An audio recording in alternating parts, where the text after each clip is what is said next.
In today's video, I'm going to show you my routine for mixing up my lye solution, including the kinds of safety equipment that I wear and use when I'm doing that task, cleaning up my workspace afterwards, and then making 2 batches of soap. The first is Raven and the second is Candy Cane. And this isn't all that's coming out for Hexmas, but that's all that I have in this video for you today. And then at the end, there's a little sort of behind the scenes funny thing of what it's like to try and film in a house where you've got a small child. Hi, I'm Aliya. I'm the owner and founder of Soap Cult Australia.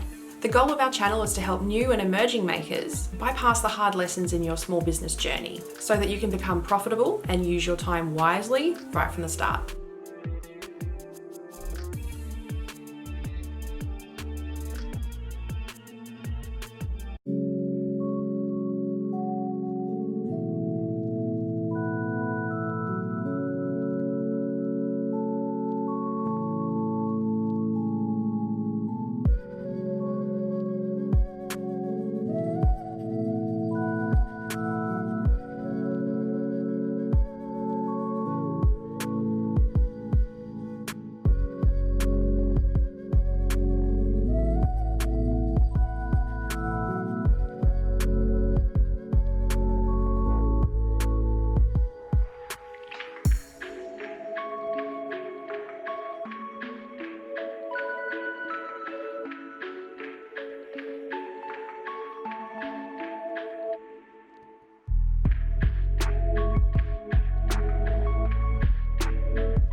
you.